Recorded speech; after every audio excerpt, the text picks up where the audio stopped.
c'est pas vrai. Chut, là, chut, taisez-vous, là. En présent, ça va être au tour du président iranien de s'exprimer à la tribune.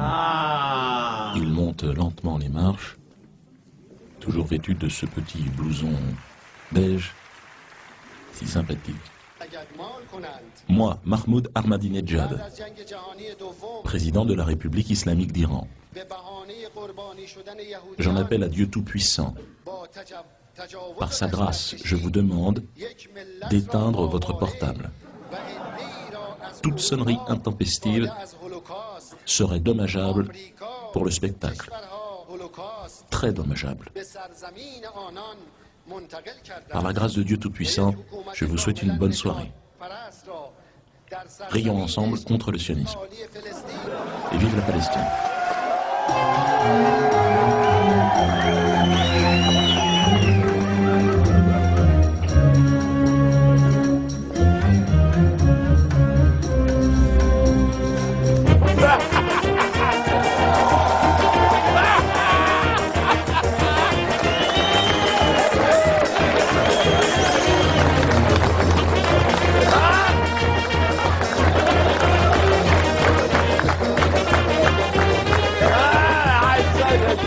Allez, ferme-la, toi. Alors bon. Ah ouais, vous venez voir, attention, ce soir, vous savez même pas ce que je vais dire. Restez un peu sur la défensive, les mecs. Hein. Vous avez vu le titre du spectacle? Au-dessus, c'est le soleil, il n'y a personne. Hein. Même moi, j'ai peur. Je suis comme ça, je le dis tout de suite. Hein. Là, c'est une zone à risque. Je sens que c'est peut-être le dernier, franchement. Ouais, mais quand tu viens voir mon spectacle, au moins fais alerte Google. Ah oui, non, non les mecs. Et si tu avais fait alerte Google, tu saurais que bon, c'est chaud là. Bernard-Henri Lévy. Non, je te parle, on est juste en dessous de la reine d'Angleterre. Et il a dit que c'était un spectacle antisémite. Hein.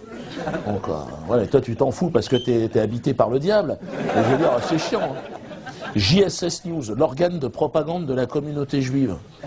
Je les connaissais pas, les mecs. Hein. En fait, ils sont 4, je crois, mais... ils sont pas contents, ils ont dit que c'était un spectacle pro-terroriste. Ils attirent l'attention du public, évidemment, sur l'affiche du spectacle. Parce que vous êtes rentrés, vous n'avez même pas regardé. Vous avez... non, non, les gars. Là, et vous auriez remarqué, au centre, dans les partenaires, tu sais, la liste des partenaires. Ben oui, Rire et Chanson, c'est fini ce temps-là. Là.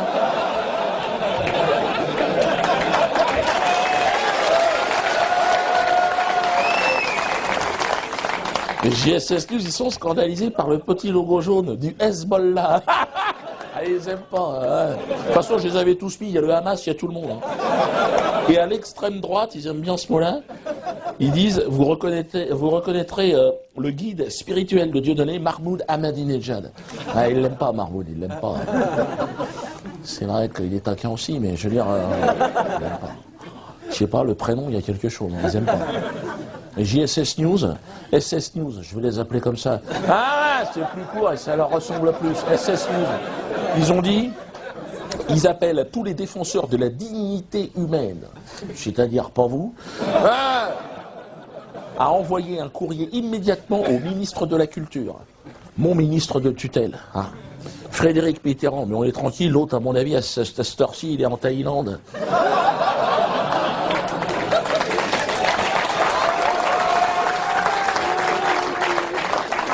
En train de se faire masser l'oignon, l'autre, parce que il a écrit un bouquin sur sa rondelle, il était heureux. Il n'a pas mis les photos, mais c'était tout juste. Hein. Ah, j'en ai plus rien à foutre. Je préfère vous dire ça clairement.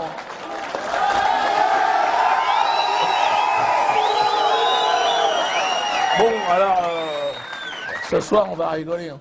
Pour ça, s'il y en a qui sont un peu fragiles, se dégagez maintenant, franchement. Pour le cœur, je parle au cœur. Non, on va rire dans un cadre, hein, le cadre évidemment de la liberté d'expression, sinon c'est la porte ouverte à tout. Hein. La porte ouverte à la haine. La haine. La haine de l'autre. Tu es différent de moi, tu es quelqu'un d'autre, j'ai envie de te détruire, toi. J'ai un projet, te nuire au maximum. Et de la haine au crime, il n'y a qu'un pas. Et du crime au crime des crimes, j'ai nommé bien sûr le crime de lumière. Ne riez pas. La Shoah. Shoah, nanas.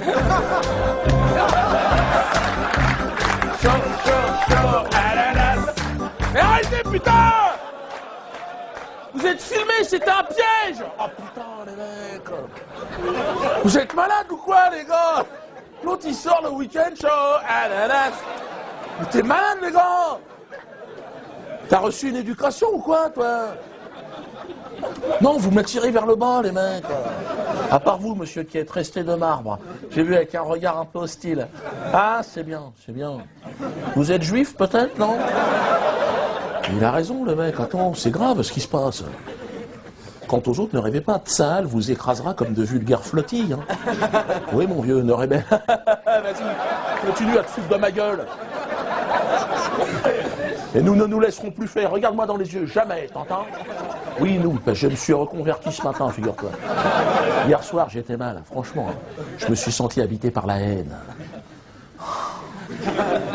J'étais mal, je te promets. Pourtant, j'ai pas touché à mon mafé, j'ai de l'appétit. Un bâton de manioc au dodo, je me suis dit, il y a quelque chose. Mais grâce à la force de Yahvé, j'ai retrouvé le droit chemin. Et un certain sens du profit aussi. Quoi? Il n'y a pas de honte à aimer le profit, les mecs. Bien sûr, moi, depuis que je suis tout petit, ma mère n'arrête pas. Mais profites-en bien, Dieu donné, profite. J'arrête, je suis ton enfant quand même. Pourquoi tu m'agresses comme ça? Je profite, mais je me suis aussi reconverti très sincèrement au judaïsme. Bah, tu fais ce que tu veux, moi je fais ce que je veux. D'ailleurs, je me suis circoncis ce matin, figure-toi. Tout seul à la camerounaise avec les dents. J'ai un sexe assez élastique, automatiquement. Je suis juif, tout à fait. D'ailleurs, si des antisémites se sont glissés dans la salle, vous pouvez rester. Vous avez payé, mais vous riez comme les autres, les gars. Voilà, c'est tout. Ne laissez pas emporter par je ne sais quel rire. Ouais, mais je sais de quoi je parle. Bon alors, revenons à la question avec un grand cul. Il y en aura pour tout le monde, toi aussi, tu vas manger. Qui fixe les limites de la liberté d'expression? C'est pas moi. Je crois que tout le monde est d'accord. Je fixe rien du tout. D'ailleurs, c'est pas moi, mais c'est personne. C'est l'histoire. L'histoire avec un grand H. L'histoire de lumière. Celle que l'on enseigne à nos petites têtes crépues. Blondes, ça dépend de l'histoire de chacun. Et alors, qui écrit l'histoire? C'est ça la véritable question. Je me suis toujours posé cette idée. En écrivant le spectacle, je me dis, qui écrit l'histoire? Et je me suis souvenu quand j'étais petit. Tu sais, on te dit, tiens, va acheter le bouquin d'histoire. Oh putain, c'était obligatoire. Et c'est Fernand Nathan qui l'écrivait, moi, l'histoire quand j'étais petit. Fernand Nathan. Connard. Et les gars, franchement, non, je sentais la quenelle arriver, le gars. Attends, t'es qui pour me raconter l'histoire? Parce que l'histoire, elle est écrite par qui? Tais-toi. On s'en fout de ce que tu penses. L'histoire, elle est écrite par les vainqueurs, toujours. Le perdant, il écrit rien du tout, le mec. Mais il n'a pas le temps, il est dans les ruines, le gars, crois-moi bien. Il est là, il a même pas de froc, je veux dire. Il n'écrit pas l'histoire, le cul à l'air. Donc, c'est le vainqueur. Le vainqueur, il est bien. Voilà, le vainqueur, il est à l'aise. Tu vois, il a bouffé tout ce qu'il pouvait. Mais... Abdullah.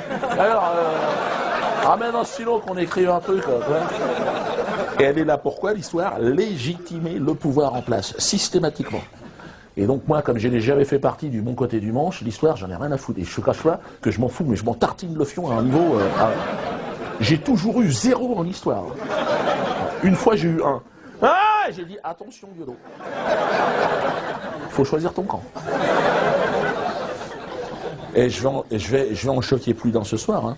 D'ailleurs, vous pouvez sortir, aller vomir immédiatement. Franchement, vas-y. Je préfère une bonne histoire de Toto. Toto qui va à la pharmacie chercher des suppositoires pour sa grand-mère. Là, je dis, on est bon. Je préfère une histoire comme ça que même, j'irais même, jusqu'à l'histoire même de la Shoah. Et c'est en tant que juif que je parle. En tant que juif ashkénaze. J'ai choisi Ashkénaze. Parce que tu as le choix, tu sais. Ashkénaze, parce que déjà, il y a le mot naze. Donc déjà, en tant qu'humoriste, toi, je peux lâcher une caisse, je suis encore dans le ton, tu vois. Mais en tant que juif ashkénaze, j'en ai marre, je suis désolé. Moi, depuis que je suis tout petit, à la maternelle, on me fait chier. Les mecs, ils arrivent, attends, ils m'ont balancé le film Nuit et brouillard. Je dis, mais arrête, lâche-moi avec ton truc, putain. Balance-moi de Chicken Run, que ça bouge. Lâche. Avec les cocottes, là, c'est dans le même décor. Au moins qu'il se passe quelque chose. Moi, je veux dire, moi, j'estime, ferme-la, j'estime, en tant, si tu veux, mais j'en ai marre, moi, en tant que juif israélien, en fait, je me sens israélien tout d'un coup. Tu vois? Ben moi, en tant qu'Israélien, j'en ai marre de cette image de juif clodo en pyjama qui fait la manche pour un bout de pain. Tu m'emmerdes, je veux voir le juif Rambo maintenant. Moi. Ta flottille dans ton cul, tu vois ce que je veux dire? Le juif Madoff, laisse, je gère. Là, le juif Polanski, j'encule ton gosse et je t'emmerde. Oh, on va rigoler ce soir.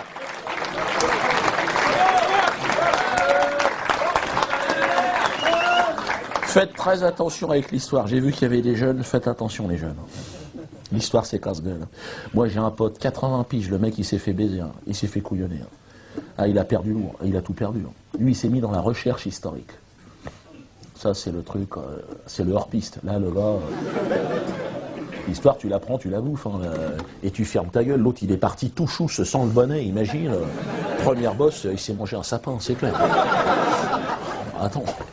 L'autre, en plus, il s'est spécialisé dans la Deuxième Guerre mondiale, la zone interdite. Personne n'a le droit d'y aller. Hein. Ouais, il a rencontré un ancien mec qui était dans les camps de concentration, qui est venu et il lui a dit « ça s'est pas passé comme ça ». Ah, je lui ai dit « t'es malade, c'est des gens, faut pas leur parler ». Il m'a dit « c'est vrai ». Il le savait, hein. Il a dit « j'ai fait le con, la curiosité ». Tu sais, il était là « non, non, arrête, quoi, non, hein, quoi, ah, vas-y ». Bon, après... Non mais rigolez pas. Eh, rigolez pas, il est monté loin, l'autre. Il remet en cause même l'existence des chambres à gaz, maintenant. Non, mais toi, ça te fait marrer parce que t'es possédé, mais je veux dire... moi, je crois, non, moi, je crois dans l'existence des chambres à gaz. Je crois énormément parce que... déjà, parce que c'est obligatoire. Pourquoi tu te marres, toi? Mais non, mais t'es dangereux, toi. Non, non, j'y crois. Bon, c'est vrai, j'ai eu un doute. Non, il a raison, j'ai eu un doute. J'ai eu un doute un jour sur l'existence des chambres à gaz, en écoutant Bernard-Henri Lévy. Je me suis dit, si lui, il est philosophe, peut-être que les chambres à gaz aussi, c'est du bidon. Mais ce qui m'a fait croire définitivement dans l'existence des chambres à gaz, c'est Patrick Bruel. Oh, il sait pas chanter, le mec, c'est vrai. Tu t'entends ça, envie de vomir, je te promets, hein, putain, mais ils changent de boulot, les mecs, ils font de la mécanique, le mec. Hein? Excuse-moi, t'es mécanicien, excuse-moi, mais je veux dire... Tiens, un matin, je me réveille, je vais au boulot. Enfin, je vais au boulot. Moi, je bosse le soir. Hein. Mais bon, je vais au boulot pour... Enfin, je vais regarder les autres partir au boulot, ça m'intéresse. Quand les gens se font chier, forcément là, tu as les zones d'inspiration. Donc là, j'allume la radio, je me dis, t'es obligé. Et là, Patrick Bruel. Oh, putain, envie de vomir. J'étais là, oh, puis tu chantes, il est sur toutes les chaînes, putain. Et c'est là que je me suis dit, peut-être que l'allemand, il n'a pas la patience que j'ai.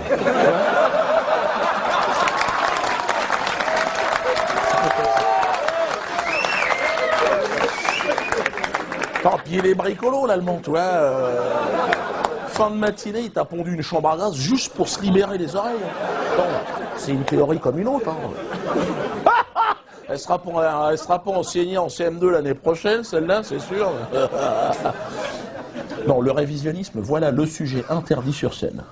Interdit. Et vous ne le verrez jamais. Hein. D'ailleurs, je faisais un sketch. J'avais un peu franchi la ligne jaune, là, jusqu'à tout à l'heure. Je l'ai fait même la séance d'avant, là. Un sketch sur le révisionnisme. Mais j'ai décidé d'arrêter. Hein. Non, mais ça te fait rire, mais t'es possédé. Non, j'arrête. Franchement, j'arrête. Je devais le faire, là, parce que c'est filmé, mais je le ferai pas. C'est trop risqué. Et bon, je vais le faire. Mais... Hein? Ouais, c'est propre, mais je le nettoie quand même, parce que... Non, c'est nerveux, attends. Bon, alors, le postulat de ce sketch, c'est que je me rends chez mon pote Robert pour essayer de le dissuader, évidemment, dans ses croyances. Hein. J'essaie de le changer de... Bon, je me range donc chez Robert. Ah, pas de lumière dans cet escalier, putain, merde. Ah, voilà la porte. Ah, éteins-moi cette musique, t'es malade ou quoi, Robert? Putain! Qu'est-ce qu'il y a? Qu'est-ce qui t'arrive? T'as une marche militaire allemande, tu te crois où maintenant? Non, ça me fait pas marrer. Non, ça me fait pas marrer, moi. Ferme-moi les volets, là. Je veux pas qu'on me voit, putain, on me voit dans la rue, là! C'est à qui ce chat? Il est à toi le chat là? Qu'est-ce qu'il fout là? J'ai dit je veux te parler tout seul. Et pourquoi t'es... Je ne veux pas de chat, je veux dire, je l'emmerde moi, je le connais pas le mec. Et bien pourquoi tu l'as fait venir? Quoi, il a toujours été là? Mais je l'ai jamais vu moi. Alors pourquoi maintenant tu me dis qu'il était là? Excusez-moi, je préfère lui parler tout seul. Hein. Donc, je le sens pas, je veux pas de témoin. T'as retiré la batterie de ton portable? Tu sais qu'on peut nous entendre, hein? Ben oui, j'ai peur, je suis comme ça. Hein. Ben attends, quand je viens chez toi, attends, je suis sorti du métro, j'ai fait 14 km avant d'entrer dans ton immeuble.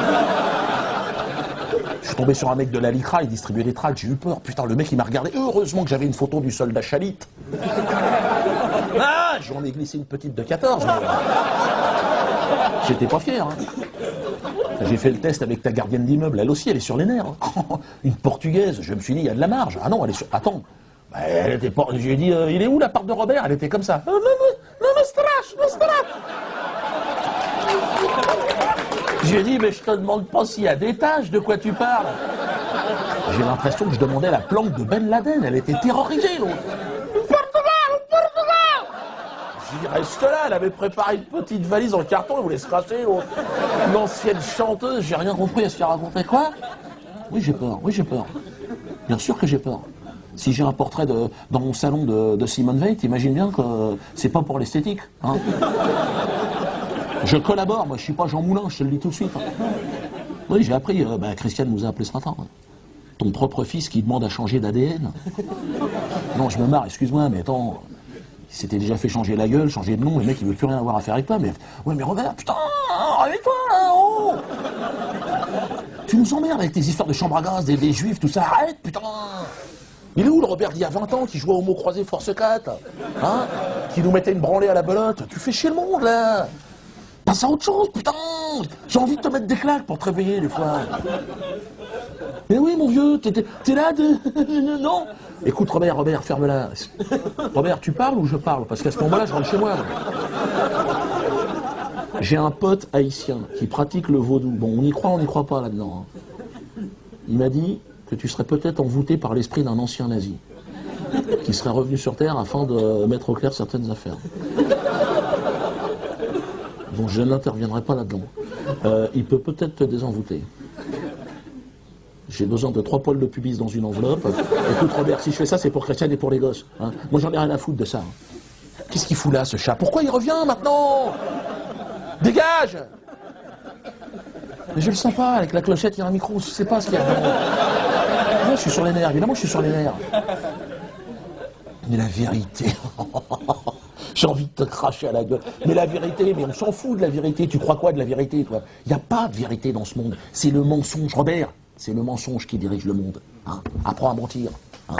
C'est tout. C'est comme ça que ça marche. Apprends à fermer ta gueule. C'est ça les clés de la réussite. Crois-moi bien. Tiens, moi j'ai un exemple. Jean-Marie Bigard, on a commencé ensemble. Hein? Un mec, il avait tout pour réussir, il remplissait le Stade de France. Il roulait en Ferrari, il était heureux le gars. Hein. Il s'est mis à contester les attentats du 11 septembre. Ah ben ils l'ont ruiné, en 3 mois, terminé. Hein. Je l'ai vu chez Arthur il y a 15 jours, il conteste plus rien. Hein. C'est fini.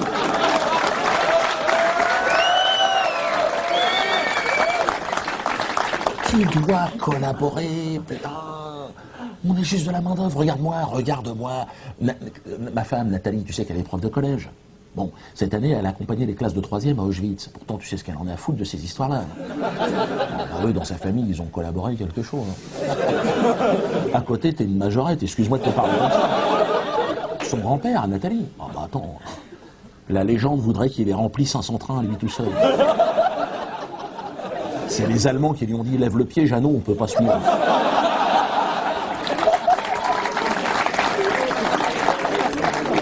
Ah non, non. Le mec, il avait une mission, mais je veux dire, attends, Nathalie, elle a compris, c'est tout, elle connaît, non. Elle est partie là-bas, elle s'est fait prendre en photo et tout, devant les chambres à gaz, elle chialait et tout. Mais non, mais quoi, elle sait comment ça marche, putain. Elle est revenue ici, elle a fait une conférence, enfin un petit exposé devant le lycée, elle a eu sa promotion, qu'est-ce que tu crois? Elle collabore, c'est tout, c'est comme ça. Mais le courage, tu crois que t'es courageux, toi? Oh, t'es plus fort que les autres, t'es plus fort que moi? Tu veux faire un bras de fer? Où tu veux. Le courage, c'est fermer sa gueule. C'est ça le courage. Regarde, t'es en train de craquer, là, je le vois. Mais c'est bien. Pleure, pleure, pleure. C'est bien de chialer devant un copain, au contraire. C'est le pu qui sort, ça c'est bien. Tu sais, faut pas croire, moi, ça n'a pas toujours été simple non plus. Il y a des trucs, j'ai eu du mal à y croire. Hein. Moi, c'est la version officielle des attentats du 11 septembre. J'ai eu du mal. Ben, au départ, je suis dans le bâtiment. Quand on te dit 14 et 14, ça fait 17. Mais bon, tu te remets en question, tu t'y mets, tu dis il n'y a pas de raison, si tout le monde y croit, on va essayer, et puis c'est tout. Moi j'ai regardé TF1, j'ai essayé de me faire une culture. Quand je me sens partir, tu sais ce que je fais? Je me mets un petit coup de radio Shalom. Hop. Aujourd'hui, moi je crois en tout, moi. La grippe H1N1, tu sais, je me suis fait vacciner 5 fois. Le mec du centre, il voulait pas. Il était là, non, tire-toi, tu veux crever? J'ai dit non. J'ai le droit à 6 vaccins, j'en veux. Mets-moi 6 litres dans le corps, je t'emmerde. Et le mec, il a appelé les flics. Hein. Faut être plus malin qu'eux, Robert. Faut pas les prendre face à face. T'es là? Non, je suis là. Ah!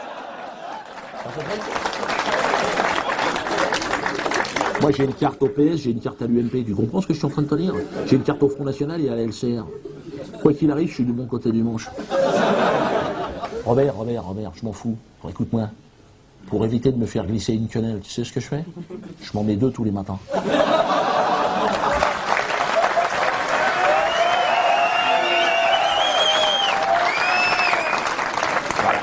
Alors, vous l'avez constaté comme moi, mon image a considérablement évolué ces dernières années.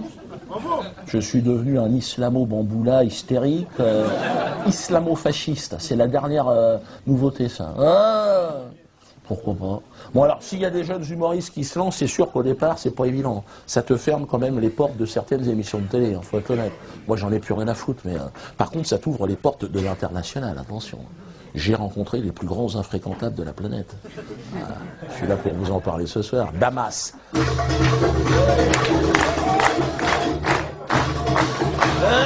Arrête ça, Jackie, c'est pas un spectacle de danse.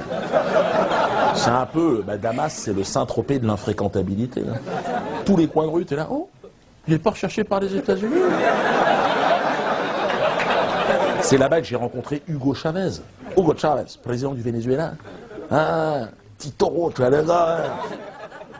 Un mélange de De Niro et de Sergent Garcia.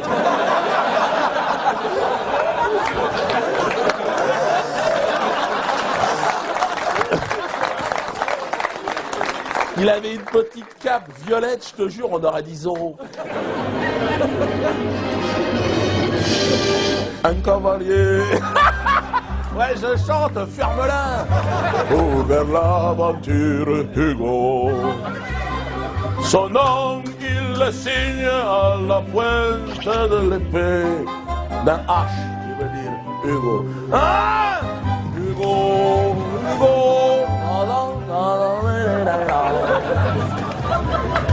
Hugo, Hugo, vainqueur, il est à chaque fois. Hugo, Hugo.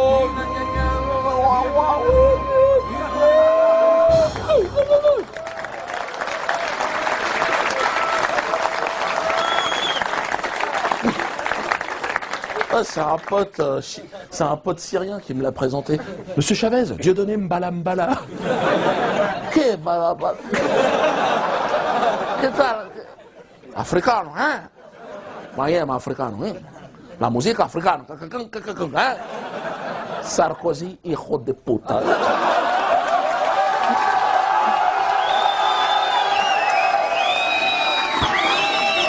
Alors ouais, c'est sûr que bon, comme vous, si vous voulez, je connaissais pas le Venezuela, mais ça m'a donné envie d'y aller. C'est à Damas que j'ai rencontré aussi des infréquentables français, hein, en exil. Hein, Thierry Messant, un copain que j'avais ici, qui s'est tiré. Lui, il conteste les attentats du 11 septembre. Ah, ça, dès le 12 septembre, l'autre... le 13, il finissait son bouquin. Les chambres à gaz, ça va. Il a dit ça, je mange. Mais par contre, je l'ai rencontré à Damas dans un resto branché. Il était avec son pote Serge.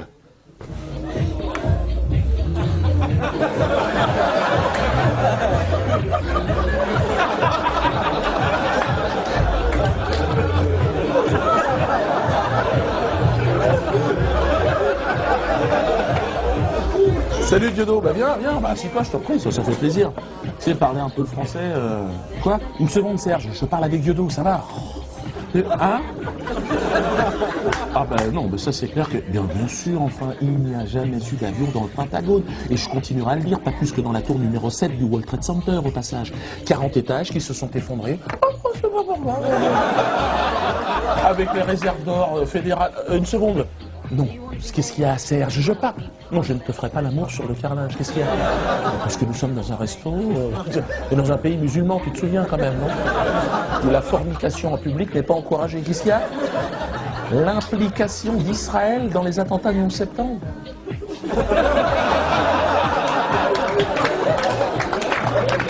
Oh bah ici, on peut en parler librement. Il prépare une comédie musicale sur le 11 septembre. Obama, tu dis? Création de la CIA en 5 ans. Il n'existait pas avant. Non, il était à la CIA, il servait les cafés. Bon, il allait garer les bagnoles et puis...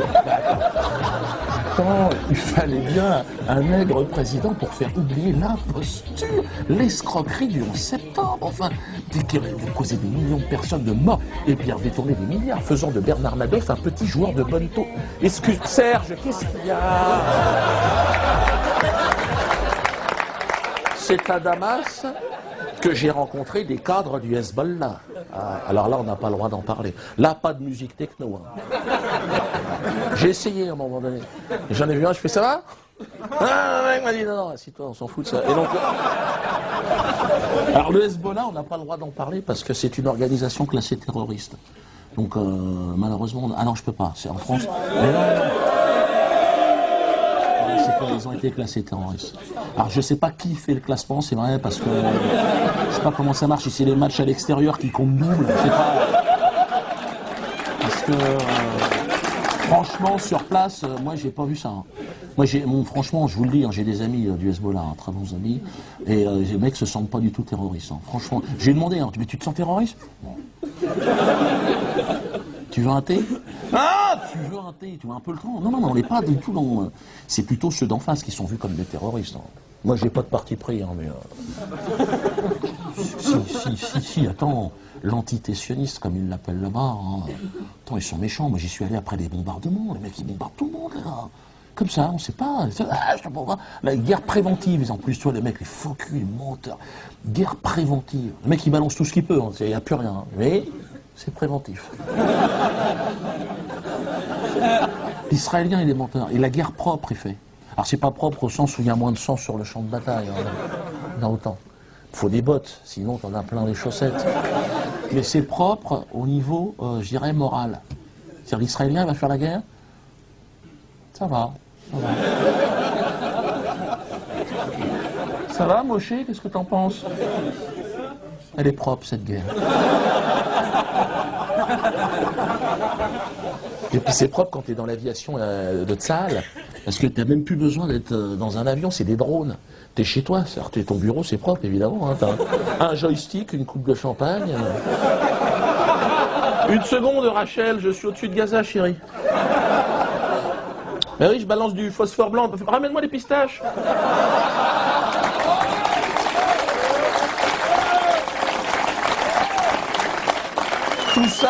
Tout ça, évidemment, hein, dans le cadre des conventions de Genève. J'aurais pu faire un spectacle entier sur les conventions de Genève. Conventions qui ne concernent bien évidemment que le canton de Genève. Hein. Sortie de Genève, open bar, lâche-toi. Flottille dans ton cul, phosphore blanc pour tout le monde. Non, franchement, c'est... Et tout ça sous l'observation, enfin, attentive de l'ONU, tu sais, l'ONU, des collègues humoristes à moi. Hein. À chaque fois qu'Israël est impliqué, je regarde l'explication de l'ONU. À chaque fois, ils interviennent à un moment donné chez moi. Je taisez-vous, il y a l'ONU qui parle. Enregistre. Le mec, bien habillé, le gars, il arrive. Non, cette fois-ci, non. Je crois qu'il faut quand même arrêter. Hein? Ça va, j'ai pas été trop... On se retrouve à la cantine, d'accord. Et alors l'expression tout en haut, au-dessus, il n'y a personne. Hein. devant laquelle tout le monde se couche, tout le monde se prosterne. Le crime contre l'humanité.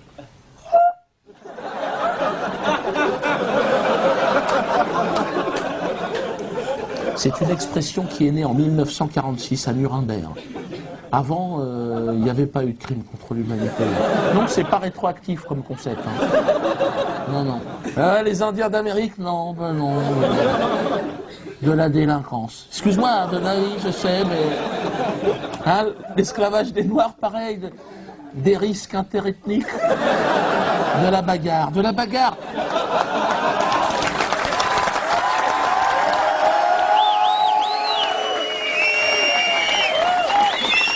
Le crime contre l'humanité, 1942-1944.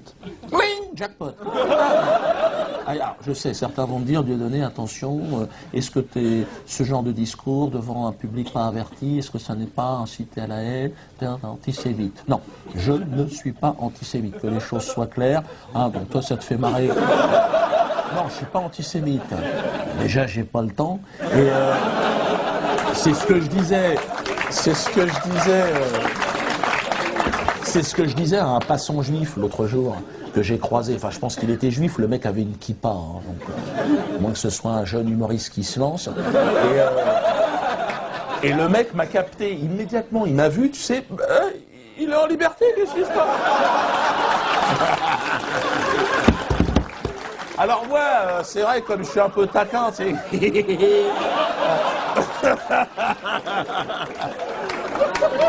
Le mec était terrorisé. Tu dis, non, non, calme-toi. Je vais pas te déporter. Calme-toi. Tu sais, j'avais rendez-vous dans un quart d'heure, j'ai pas le temps de faire grand-chose. Détends-toi. Puis je me suis dit, Diodo, essaye de le calmer. Tu le connais même pas, le mec. Il te connaît pas, tout de suite, il a peur, le gars. Antisémite! Je suis pas tombé sur un créatif, le mec, il balance son truc.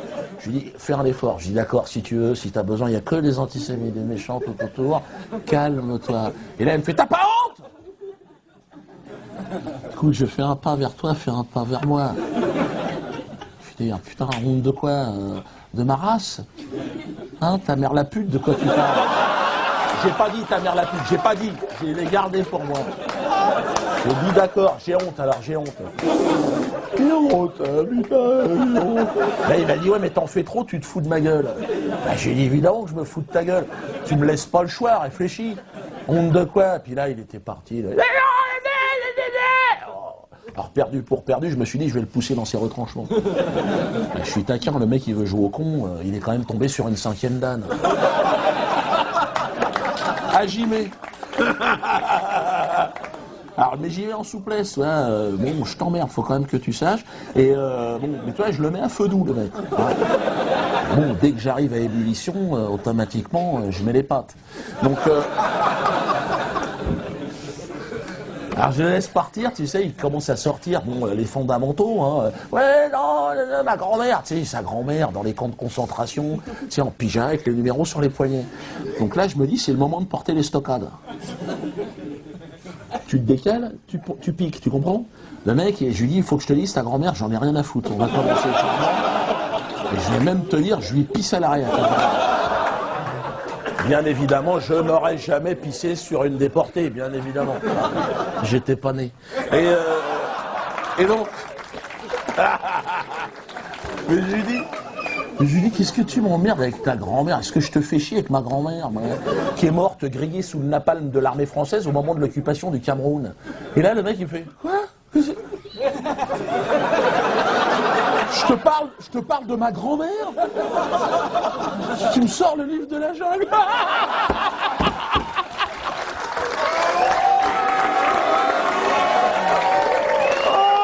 Je lui dis, bah oui, mais Balou, il est pas content, Balou. Il en faut peu pour être heureux. Là, j'ai pas le compte. Là, le mec, il était, je te jure, il cherchait de l'oxygène. Il était là, il cherchait un regard complice, ouais. Et pas de chance pour lui, il tombe sur un mec qui m'avait reconnu, un touriste algérien en vacances à Paris. Il n'aurait pu mieux tomber, le mec. Le mec m'a reconnu, pensant que je discutais avec un copain. Il arrive, il tend son appareil, il dit « Tu peux nous prendre en photo ?» L'autre, jamais, les antisémite. Bon, là, on était parti, on jouait en double.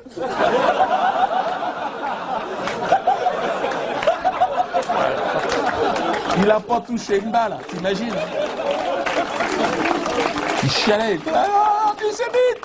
Et le mec, il était dépassé, toi. Il s'est aperçu que la rue, c'était pas les plateaux télé. Hein. Ah ben dans la rue, t'es pas chez Drucker, hein. C'est pas pareil, ça se passe pas comme ça. Là, c'est clair que le mec... Puis alors, j'ai bien senti, normalement, c'est vrai, un juif, tu sais, qui dit antisémite, comme ça, normalement, les gens... Oh, j'avais vu ça chez Ardisson, le chantage à l'antisémitisme. C'était Besancenot qui s'était fait choper par la commandanture. Le gars, tu sais, en plus, il avait rien dit, le gars, tu sais... je crois quand même, en Palestine, des fois, on sait pas tellement... Et en face, il y avait un mec du CRIF, toi, un 5 étoiles, le mec au-dessus, c'est Jérusalem. Et le mec, il a dit antisémite! Oh, je suis pas antisémite! Non, non, non! Combien ça coûte?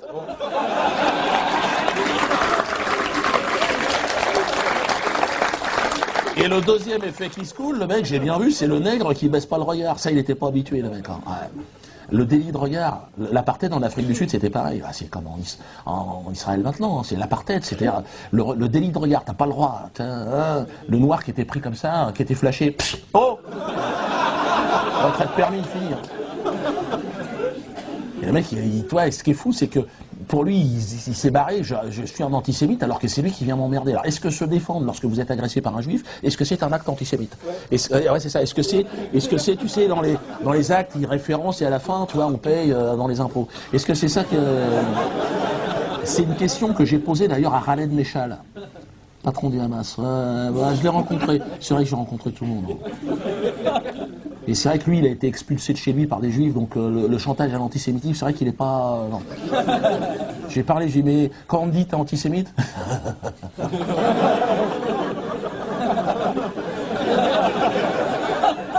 Mais la Shoah, quand même... Gratte-moi le dos. Tu sens que le mec... Pas du tout de culpabilité aucune. À zéro. Voilà.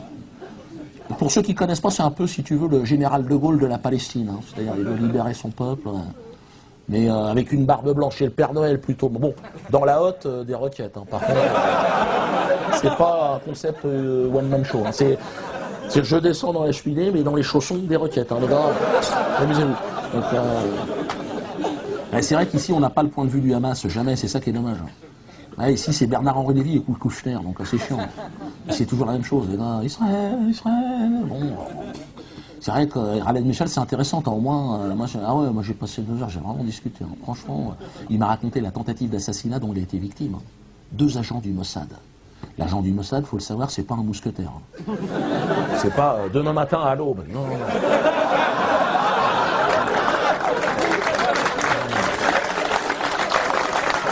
Une seringue empoisonnée, tu vois, un hall d'hôtel, un journal. Bonjour mon ami. Il s'est fait piquer dans le dos.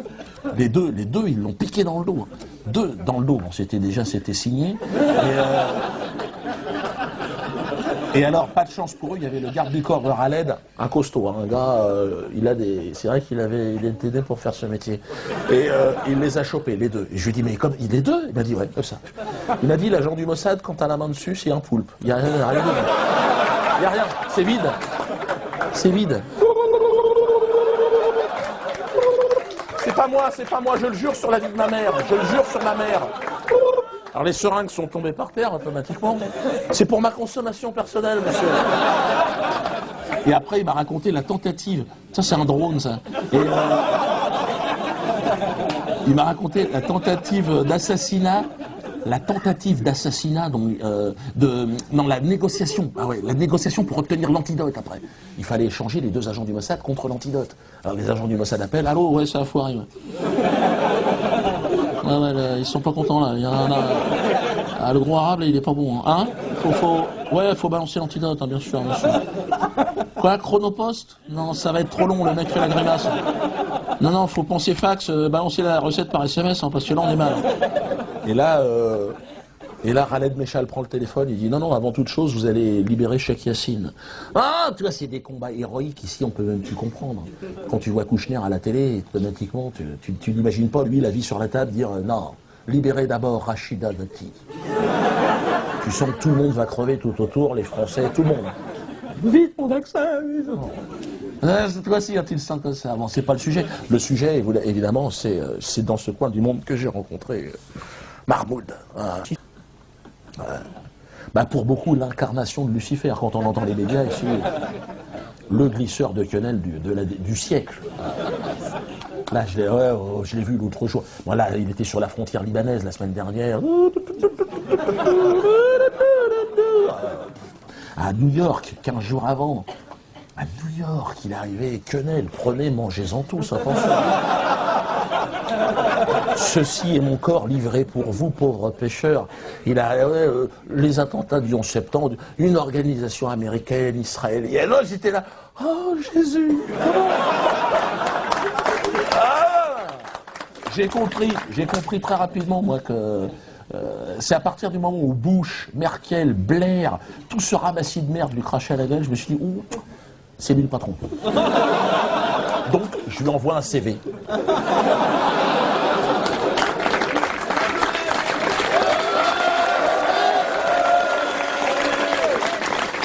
Cher Mahmoud, alors, je pratique le glissage de quenelle depuis quelques années de manière artisanale. Je désire intégrer une équipe motivée. Attends, je fais un sketch chez Fogiel dans une émission de merde. Quelques années plus tard, je me retrouve chez Mahmoud. T'imagines un peu la promotion. On a parlé quenelle pendant 1h30. Bon, moi, je lui ai parlé de mes quenelles. Tu vois, je lui ai dit, hein, moi, je fais de la quenelle 275. J'arrive à faire de l'épaulé, mais bon... Ça, je fais ça en atelier, c'est de l'artisanat. On n'est pas dans la même catégorie non plus. Hein. Ça n'a rien à voir. Lui, Mahmoud, c'est de la quenelle de 300. C'est beau, c'est beau. Moi, j'invite Forisson au Zénith, je taquine. L'autre, il te fait une conférence internationale sur l'Holocauste, Mondiovision, Pom-Pom Girl, avec un voile. Mais je veux dire... Alors, qu'est-ce qu'on lui reproche à Mahmoud? Les Occidentaux lui reprochent de ne pas être obéissant. C'est vrai qu'en général, ils mettent des mecs obéissants dans les pays où il y a du pétrole et où il y a un truc à récupérer, quoi. Et donc, et c'est vrai qu'il n'est pas obéissant. D'ailleurs, je l'ai testé, Mahmoud. On buvait un thé, tu sais, à un moment donné, j'ai dit, tiens, je peux avoir du sucre, Mahmoud? Parce que là, j'ai senti que non, c'était pas... que si j'insistais, le sucrier, je l'avais dans le fion. Donc là, j'ai baissé le regard. Et là, je suis tombé sur ces chaussettes. Des chaussettes de tennis. Artango, 6 € et 5 paires. Oh, ben j'ai dit, on est à la maison, là, je me suis senti à l'aise. C'est vrai, hein? Deuxième producteur de pétrole. Ah non, il est simple, c'est pas Sarkozy, attention. Sarkozy, ses chaussettes, c'est du poil de cul de belette, attention. Une chaussette, tu bouffes 15 jours. Non, non, là, ça n'a rien à voir. Mais il n'est pas obéissant, et c'est le problème des Occidentaux. Parce qu'avant, les Occidentaux, ils avaient mis un mec à eux. Le chat, ils l'appelaient. Ils auraient pu l'appeler le chien, le mec, franchement. Tu balançais un os, il te le ramenait avec le sourire. Et là, ils l'ont viré, et donc ils ont fait la révolution, et lui, à l'époque, Mahmoud, bon, il passait son bac, mais l'après-midi, il prenait en otage l'ambassade des États-Unis à Téhéran. Ah, il était en avance, le gars, attention, hein, t'imagines la motivation. Moi, je me suis imaginé, à son âge, prendre en otage l'ambassade des États-Unis à Paris, putain. Bon, on y va, putain, Didier, Mohamed, le mec, oh 14 heures, putain, il passait pas 15 heures. Prends pas en otage une ambassade comme ça, les mecs. Mais ouais, mais vous fumez du shit, après, automatiquement... Allez, on y va, ferme-la, putain. Ouais, il y a des effets spéciaux, ouais.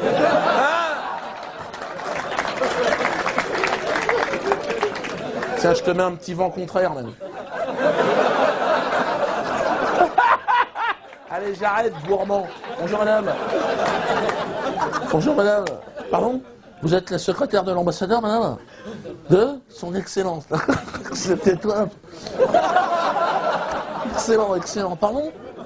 Nous sommes un groupe d'étudiants, nous désirerions nous entretenir avec l'excellence, s'il vous plaît. Je t'arrête les conneries. Ah, non, madame, pardon?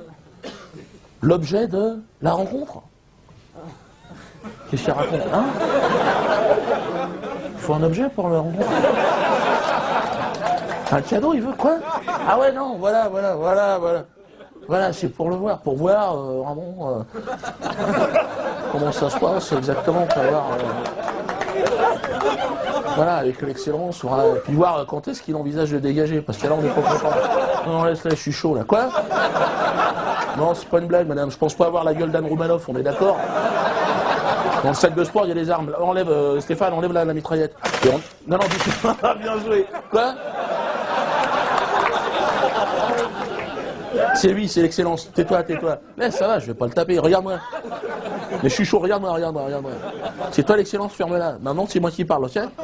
Si je veux la patte, je la lève là, ok? Là, je te tartine ta mère. Regarde-moi, regarde-moi. N'aie pas peur, je vais pas le taper.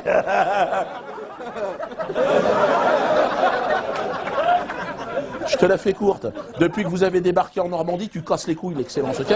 Tu vas ramasser tes chewing-gums, tu prends Sarko et tu dégages. Ah, je suis parti, là. Hein? Non, t'as raison, Bernard. Ouais, non, on va le juger. On va le juger. On va te faire un exemple. Tiens, Bernard, tu fais le juge, t'as des lunettes, fais le juge. Moi, je vais faire ton avocat. Mets-toi là, excellence. Mets-toi là, mets-toi là. Va falloir plaider coupable. Hein. Ouais, parce qu'on peut peut-être éviter la peine de mort par défenestration, mais on est mal. Hein. Ta femme, elle est où? Elle est dans l'immeuble? Ben, je vais demander. J'ai une requête. Rejeter, rejeter, rejeter. Tu casses les couilles avec tes requêtes, hein, attention. Ouais, mais là, t'es mal, hein, donc ferme-la, à mon avis. Hein. On va écouter le réquisitoire maintenant. Donc, je vais demander au prévenu de se présenter face à moi. Vous vous appelez John Wayne. Vous avez... John Wayne, oui, on va vous appeler comme ça, hein, parce que c'est... Pardon, vous contestez la légalité de... D'accord, de ce tribunal, d'accord. Allez-y, répondez. Pardon? Oui, j'ai compris, monsieur, vous contestez, mais il y avait le téléphone. Oui, il conteste la légalité. Oui, non, mais monsieur, tout le monde conteste. Moi aussi, je te conteste ta gueule, toi. Toi, t'arrives, je suis ambassadeur. Déjà, je te dis non. Ce pays, c'est pas à toi, c'est aux Indiens au départ. Géronimo! Vous avez tué tout le monde, ils sont pas là. Toi, t'es un descendant de pute et de bagnard. Est-ce que t'es au courant de ton histoire? Bon, contrôlez-le un peu parce qu'il s'énerve et on va en arriver de même. Non, doucement. Oh, elle est partie de loin, celle-là. Hein, bon. Alors, vous êtes accusé, John Wayne, vous êtes accusé de vol en réunion, d'association de malfaiteurs, d'escroquerie en bande organisée, d'assassinat, d'actes de barbarie, de génocide. Hein, on est quand même sur des dossiers assez sérieux, là. Hein. D'attouchement sur mineurs du tiers-monde. D'accord, vous avez tout mis, en fait. Hein. Bon, vous êtes accusé de tout. Hein. Donc, je vais laisser la parole à votre avocat, Maître Renard. Merci, monsieur le président. Ben, je vais essayer, c'est pas...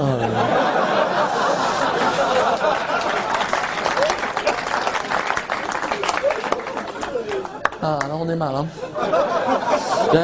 Oui, mais... C'est un dossier de merde, hein, là. Je sais pas quoi dire, parce que là... 1407... coupable, monsieur le président. Coupable.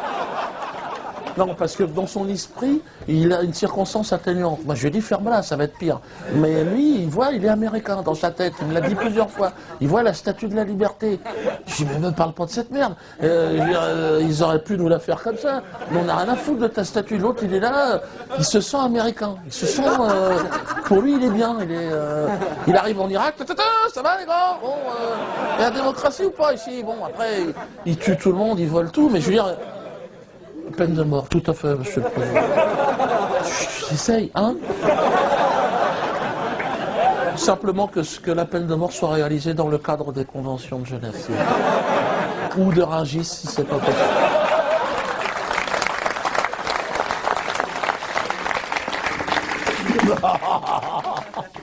Bon, alors évidemment, je ne suis pas anti-américain quand même. Ce serait trop simple. J'ai grandi dans la culture américaine. Afro-américaine pour être très honnête. Ouais, c'est vrai, tu t'identifies quand t'es petit, t'es là, hein, James Brown, Michael Jackson, Stevie Wonder, Marvin Gaye, Ray Charles, que des noms anglo-saxons. Par contre, j'étais très étonné, moi. Ils avaient tous la gueule de mon beau-frère et les mecs, comment ça se fait? Pourquoi il n'y a pas de Mbala là-bas? De Mfoudi? Il est où Mfoudi? Il chante pas? Et là, j'ai appris que c'était à cause de l'esclavagisme. Le maître blanc supportait pas les noms noirs, les noms de Bamboula. Pour lui, ils les ont retirés, je sais pas pourquoi. Peut-être c'était pas pratique, tu sais, dans le boulot, c'est vrai, des fois... Tiens, viens là, Foudi. Oh, tu fais chier avec ton nom, putain. Bon, les Bamboula, là, venez, là, on va changer les noms. Non, non, non, c'est de la merde. Mettez-vous en ligne, voilà. Toi, t'es à côté du rosier, je t'appelle Rosier maintenant. Toi, t'as pas un rond, je t'appelle Trésor. Ah, là, il y avait quand même un concept humoristique.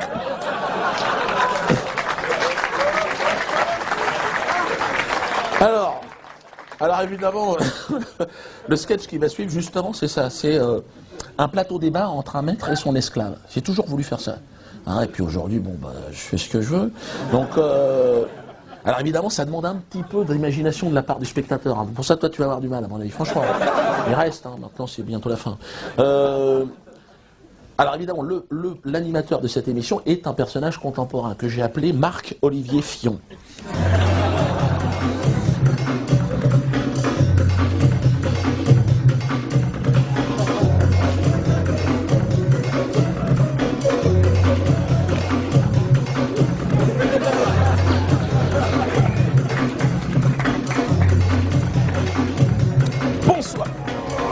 Bonsoir. Bonsoir et bienvenue dans cette toute nouvelle émission intitulée Vérité, vérité historique. C'est la première fois dans l'histoire de la télévision que nous allons tenter d'abattre les frontières de notre temps. C'est possible grâce à un procédé d'hypnose unique au monde. C'est la première fois dans l'histoire de la télévision que nous allons remonter dans le temps. Car c'est parce que les cellules de notre corps, si vous voulez, ont une mémoire que nous sommes parvenus à remonter par ce procédé hypnotique jusque dans la conscience de nos deux invités de ce soir. Alors le premier, vous le reconnaissez peut-être, Gérard Janvion. Bonsoir Gérard. Gérard Janvion, ancien international de football, hein, qui a fait les beaux jours des Verts. Aujourd'hui patron de PMU à Fort-de-France. Hein, on ne peut pas évidemment jouer au football toute sa vie. Alors, Gérard n'est plus Gérard, il ne répond pas parce qu'il a été hypnotisé il y a maintenant 1 heure. Gérard n'est plus Gérard, nous sommes au XVIe siècle, nous sommes sur la plantation Janvion. Gérard n'est plus Gérard, il est son ancêtre. Et son prénom est Pot de Fleur. Hein, Pot de Fleur étant le joli prénom que lui a donné son maître, hein, cette dimension un peu poétique de la fleur. Alors, de l'autre côté, vous le reconnaissez certainement, vous dites, mais qu'est-ce qu'il fait là, Bernard-Henri Lévy? Bonsoir Bernard, merci à vous de vous être prêté au jeu de cette émission. Hein, le philosophe de talent qui nous envie le monde entier, hein, qui est là ce soir, bon évidemment, qui est accessoirement producteur de l'émission, hein, et propriétaire de la chaîne. Alors, Bernard lui aussi a été hypnotisé. Bernard n'est plus Bernard. Nous sommes au XVIe siècle. Nous sommes sur la plantation Janvion. Il s'appelle Auguste Lévy. Il est propriétaire de cette plantation et de bien d'autres plantations. Hein. J'ai vu qu'il y avait également des bateaux négriers. Il y a également une banque. Alors, ma première question, je vais la poser à Auguste. Comment choisit-on un esclave? Comment ça se passe? Comment on reconnaît l'esclave? Comment ça? Je veux dire, c'est un marché. Alors, c'est un grossiste, c'est un détaillant. On peut toucher, TTC, hors taxe. Paquet cadeau possible? Non, non, non. Pot de Fleur, c'est moi qui l'ai choisi. Il m'a pas coûté cher. Il m'a pas coûté cher. C'est mon cousin qui l'a vendu. Bernheim, il était propriétaire du bateau. Il m'a dit, je te compte pas les frais de port.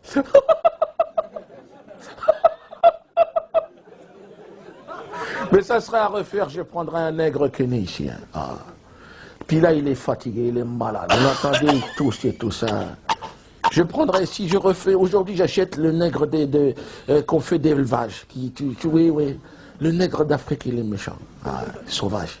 Puis lui, c'est pas l'Afrique sable fin cocotier, attention. On est allé chercher les éléphants, les dinosaures, là. Ouais. Il est croisé avec un gorille, hein, ça se voit. Les oreilles, c'est plus petit. Hein. Si. Gorille. Le nez, regarde le nez, c'est pas un nez. 2 sorties de trompette, la nature est méchante avec ces gens-là. Hein. Ça te renifle un cul de babouin à 300 mètres. On aurait pu le mettre à la chasse, mais je lui ai scié la jambe. Il se sauvait toujours. Il m'a mangé 2 chiens. Hein. Ah, il était méchant. Hein. On l'a castré et tout. Mais je l'ai laissé se reproduire. Hein. Je castre pas comme ça. Non. Toujours. Il faut les laisser se reproduire. Lui, hein, je lui ai laissé faire 2 saillies. Je voulais l'appeler 2 saillies, d'ailleurs. Mais c'était déjà pris. Et... là, il est bien comme ça. Il y a un petit garçon, hein, tu as eu un bébé, comment j'avais appelé chasse d'eau. Voilà, chasse d'eau. Il avait la tête d'une chasse d'eau. J'ai dit, toi, tu t'appelles chasse d'eau. Et la petite fille, robinet. Ah, à l'époque, j'étais dans les travaux. Je cherchais plus loin. Les droits de l'homme, oui, il faut voir tout ça, c'est important. Hein. Pardon? Ah non, mais c'est pas un homme, pot de fleurs, c'est un singe, c'est le singe de père et de mère singe. Vraiment, c'est le singe qui descend, même pas, il reste dans l'arbre, vraiment. Des propos qui peuvent, je vous coupe Auguste, choquer peut-être le téléspectateur qui prendrait l'antenne actuellement. Je rappelle simplement que nous sommes au XVIe siècle, hein, et qu'il faut resituer évidemment ces propos dans un contexte précis, hein, et d'ailleurs il parle d'un commerce légal, parfaitement légal, hein, il faut le savoir, le commerce des esclaves, hein, qui est réglementé, il y a une législation, hein, le code noir, et je crois en plus que vous l'exercez avec énormément d'humanité, Auguste. Ah non, non, mais je dis ce que je pense.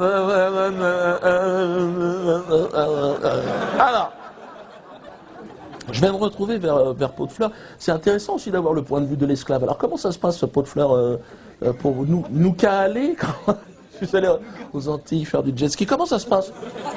Vous souvenez de l'Afrique, de ce voyage qui vous a amené la condition d'esclave? Comment c'est dur en fait, ou on a beaucoup exagéré? Pas de problème de retraite, si je peux me permettre. En ce moment, c'est une question qui préoccupe. Comment vous voyez les choses? Vous vous souvenez de l'Afrique? Ah, non, non. Je ne souviens pas l'Afrique, je ne souviens pas l'Afrique. Ils ont frappé fort sur la tête, fort sur la tête. Tout le matin, il a frappé la tête. Les yeux ne voient pas, mes yeux ne voient pas. Dans la tête, j'entends la musique.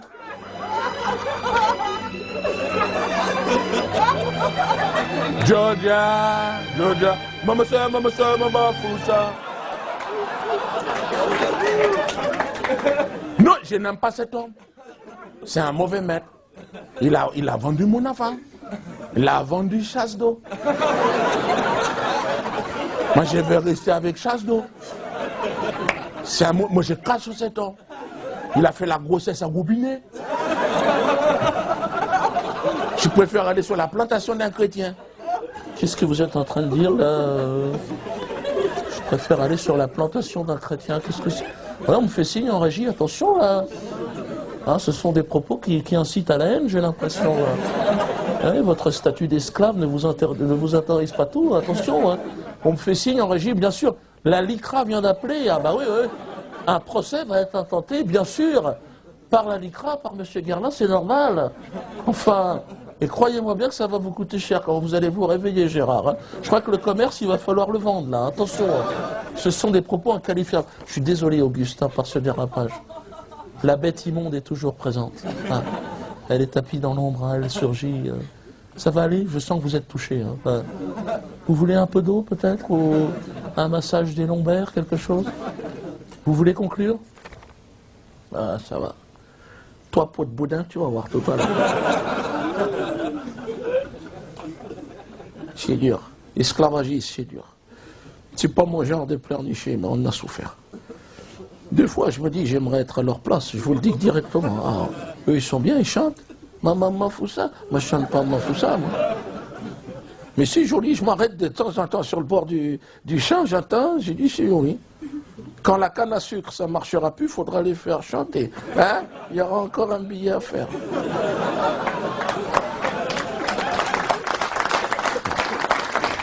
Je voudrais terminer ce spectacle sur une note d'espoir, mes amis. Je voudrais que vous repartiez vraiment avec du bonheur, avec de la joie dans le cœur. Détendre un peu l'atmosphère, sortir un peu de toutes ces contraintes, ces injustices, et aborder le thème du cancer. Mais non, parce qu'en écrivant ce spectacle, malheureusement, j'ai été confronté indirectement à cette maladie, 2 fois, coup sur coup. La mère de ma femme, 63 ans, et mon oncle, 77 ans, celui qui me faisait marrer tous les week-ends, on faisait les cons. Donc, une petite dédicace s'imposait. Donc, l'aventure du cancer, c'est une petite... C'est une aventure, c'est une douleur qui apparaît. Oh, merde. On ressent seul. Oh, putain. Les gars, hein, on voit pas ce que t'as... Alors le médecin, évidemment, une cure de vitamine C, hein, ça va aller. Ouais, la gymnastique, continuez, voilà, un verre de vin rouge. Bon. Et mais au bout de quelques mois, évidemment, oh, putain.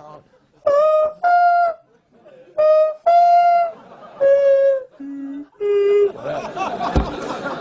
Là, il se passe quelque chose. Donc là, le médecin traitant, il dit, on va faire des analyses. Donc là, tu as mis le doigt dans l'engrenage, attention. Là, tu es monté dans le taxi pour Tobruk, on est parti. Hein. Bon, c'est pas le prélèvement en lui-même, ça c'est rapide. Mais c'est l'attente des résultats, putain. Crois-moi bien, tout part en sucette, il y a toujours un copain qui est là. C'est pas ta grand-mère qui avait eu le cancer, toi? Je veux pas t'affoler, hein, mais je crois que c'est héréditaire. Hein. Tu vas chercher tes résultats, t'es comme ça. T'as une petite bonne femme, elle est derrière un petit bureau, comme ça, puis elle a des enveloppes, elle les donne. Monsieur machin, puis à un moment, elle t'appelle. Oui, c'est moi. Ça va? Ouais. Elle s'en fout, elle est comptable, toi. C'est 22,80 €, monsieur.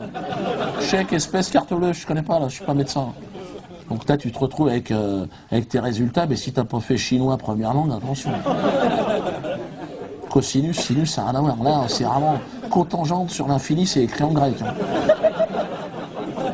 Bon, là, tu te dis, je vais aller voir mon médecin traitant. Alors là, mais il faut encore attendre 2 jours. Donc, imagine la pression, le suspense. Donc, tu arrives chez lui. Ah, docteur, voilà. Excusez-moi, parce que là, alors.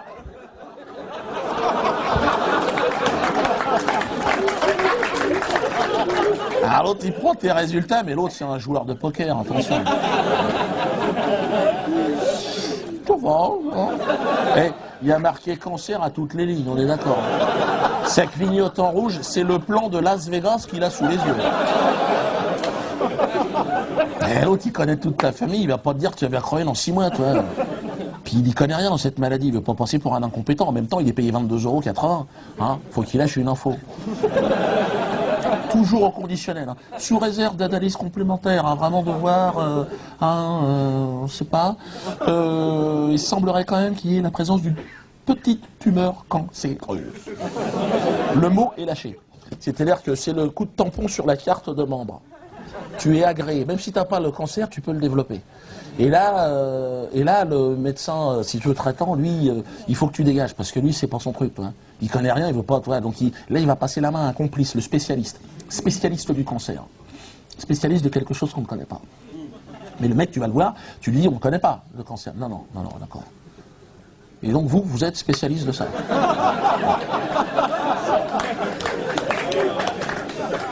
Ah, mais c'est un jeu de piste, à un moment donné, tu as une case à jouer, t'en as pas deux. Donc là, tu es obligé. Bon, ben, voilà les résultats. Alors l'autre, il prend ça. Oula, on va bronzer, là. Alors.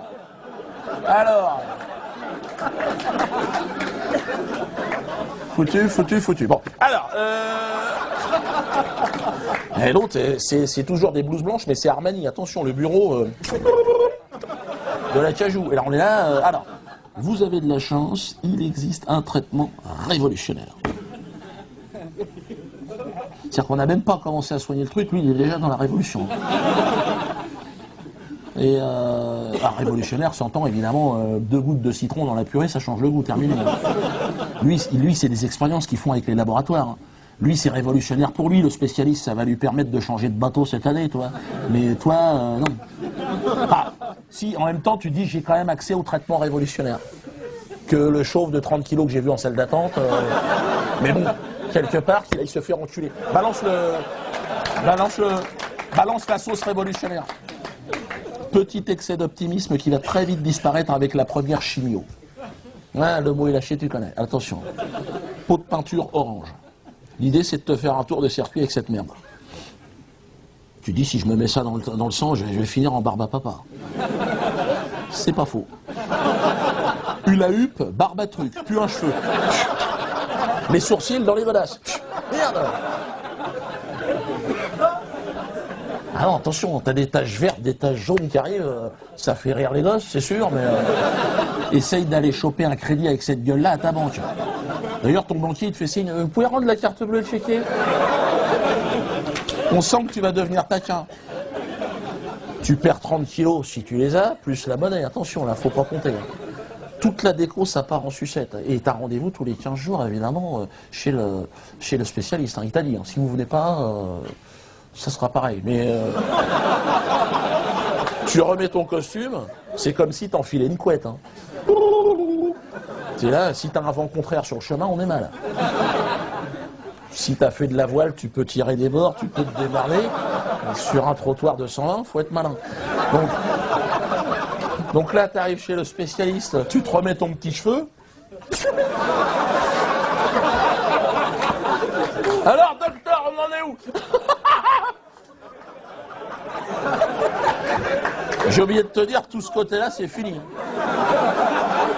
Terminé. Il n'y a plus un boulon qui tient, c'est terminé. Au début du film, t'es en stéréo, là c'est du mono. Faut tendre l'oreille, ça grésille. Si t'as chopé 2 mots dans la phrase, on est content, toi. Alors, docteur, alors, on en est où? Tiens, pour le personnel. Ou alors l'autre. L'autre, il ose pas te dire que t'as bonne mine quand même. Il a pas le trac, mais il sait se tenir, le mec. Mais il te dit, on est dans la bonne direction. La tumeur a rétréci. Il manquerait plus que ça, tout a rétréci. Mais tu sais, le mec, ils font des expériences, il a peur, il veut pas se faire choper. Quand il a une tache verte qui clignote au bout du nez, il se dit, là, on va se faire repérer, les mecs. Donc il dit, bon, on va quand même changer de protocole. On va prendre quelque chose de plus doux. Ah bon? Et t'es pas bien le protocole? Là, il te file des trucs verts, des petites pilules. En plus, c'est un jeu de piste, le truc. Ils se foutent de ta gueule. Des jaunes, des vertes. C'est un jeu de piste. Là, alors. Attends, chérie. La verte à 14h, un quart. Mais oui, mais c'est un demi, t'as donné, là. Alors, tu prends tout ça, tu jettes ça en l'air. Même résultat, attention. Tu chopes des maladies que t'as jamais eues, crise d'épilepsie. Alors, à un moment donné, tu dis, je suis pas plus con qu'un autre, je vais regarder la notice de ce miracle. Et là, tu t'aperçois que t'as tous les effets secondaires. Crise d'épilepsie. Chérie, viens voir. Lis, je vois plus, moi, hein. Et puis, ouais. Tremblement, ben, ça zouk ou ça zouk pas, là? Incontinence, tu dis, c'est pas possible. Donc là, tu vas chez sa santé du corps médical, tu dis, je vais lui souffler dans les bronches, l'autre. Hein. Donc toujours avec cette déférence, évidemment, que tu lui dois, mais toi, tu pars en sucette. Hein. Bonjour, docteur. Excusez-moi, mais... N'ayez pas peur, n'ayez pas peur. Mais j'ai lu, incontinent, épilepsie. C'est votre médicament qui est en train de me tuer. Bon, faut pas oublier que l'autre en face, il a un coupé sport et il joue au golf. Hein. C'est pas pour se faire chier toute une après-midi avec un chauve de 30 kilos qui pue la pisse. Donc quelque part, il se dit, bon, l'autre, faut que je le finisse maintenant. Non, mais dans l'intérêt de tout le monde, toi, de la société. Hein. Donc il se dit, bon, il sait très bien que toi, il te vendrait plus un chocolat. Donc il se dit, je vais convoquer la famille. Et là, la famille, les enfants, ils sont mûrs. Ça va, docteur? Merci d'avoir pris sur votre temps. Il reste une chance. Bon, ça, il ne le fait pas, évidemment. Tout à fait, madame, il reste une chance. Cette chance s'appelle les rayons. Vous pouvez signer en bas. Alors, les rayons, c'est vrai que vu de l'extérieur, il y a un côté scientifique. Tu dis, un rayon, c'est quand même précis. Il y a un côté NASA, un côté Dark Vador. Tu dis, la tumeur, elle va être mal. Non. Tu vas lui bronzer le cul, c'est tout ce que tu vas faire. Mets ta tête dans un micro-ondes pendant 5 minutes, tu as fait une séance de rayons. Tu ressors de là, tu as un QI d'haricots verts dans un corps de 120 ans. Et bon, le spécialiste, quelque part, il est content, il a évité le procès, l'autre. Hein. Faites passer le chariot. Et donc là, tu l'as passé aux soins palliatifs. Ah, là, on rigole plus, attention. Là, service du professeur Escobar. T'as une infirmière qui vient te voir. Je crois que maintenant, il faut... Hein. Pardon, madame? Non, j'ai dit, je crois qu'il faut l'accompagner maintenant. Il faut... Bah, où ça, je le vois pas partir nulle part, là. Qu'est-ce que c'est que cette histoire, là? Je peux voir le médecin, parce que ça m'étonne. Là, c'est normalement le service qui pour éviter de souffrir. Donc, on te balance des drogues. Même les drogués, ils veulent pas y aller, là-bas. Soins palliatifs, t'es fou, toi. Je sais me tenir. Vas-y, balance-moi un verre de Morora, là. Ben, le cocktail d'arrivée aux soins palliatifs, tu décolles. Hein. T'as pas la tranche d'ananas, t'as pas l'ombrelle, mais on y est. Hein. C'est de l'intraveineuse, morphine, eau de javel. Attention, les amis. Toi, bon, toi, de toute façon, il n'y a plus aucun contact. Ah bah non, toi, t'as fermé les rideaux, t'as cloué les volets. À vendre, hein, le truc, c'est fini. Hein. L'infirmière, t'es si, allez-y, parlez-lui, il vous entend. Ah bon? Hey, Houston, à la base, vous êtes tous les mecs, là. Ah, le seul contact, c'est le petit bip-bip, tu sais, du moteur. Bip-bip, bip-bip. Ah bon, c'est lui, ça? Ah d'accord. Il est passé par le tuyau, comment ça marche? Mais il se fait chier, rebondir, il va avoir le crâne, non? Et un matin, bip bip, bon bah il s'est fait bouffer par le coyote. Et c'est pas fini. Il y a encore un petit billet à faire. Oui madame, on peut vous renseigner madame? Si vous, je vous en prie. Oui, vous cherchez un cercueil, bien sûr madame. Hein, ici on fait pas de machine à laver. Non mais c'est bien de détendre un peu l'atmosphère. C'est votre papa, c'est la maman, c'est le papa, c'est le papa, bien sûr.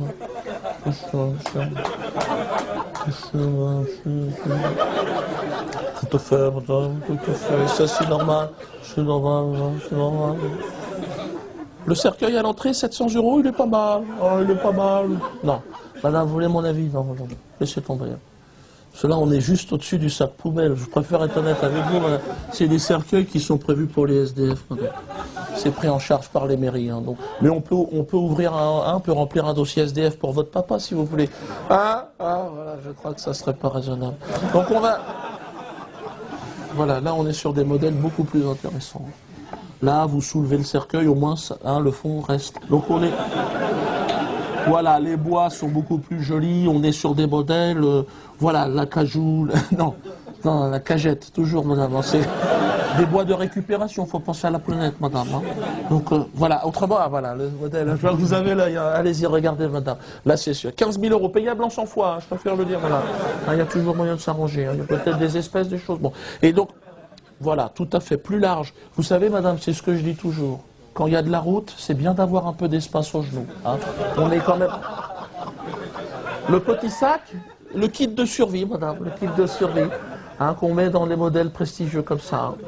Oh, une lampe torche, vous savez, une pelle, une boussole. 1 sur 2 se réveille, il faut quand même s'en souvenir. Hein.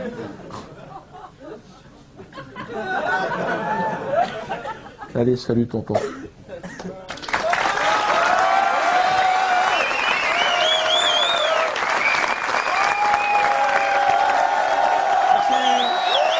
Merci. Merci. Jackie.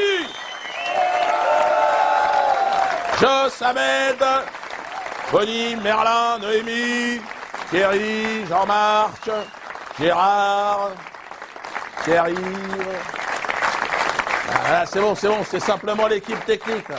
Ah, bon alors, si ce spectacle vous a plu, je vois qu'il y en a qui ça leur a plu, parlez-en autour de vous. Hein. Le bouche-oreille est le dernier outil de communication que nous ayons à notre disposition.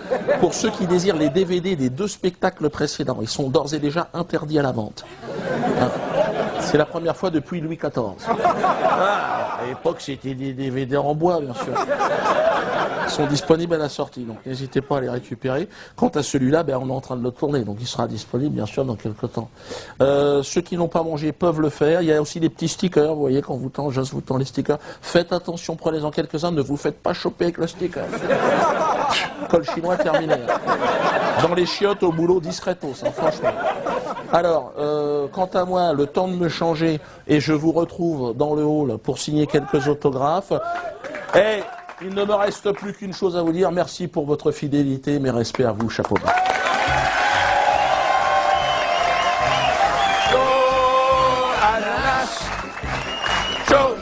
Chaud, ananas.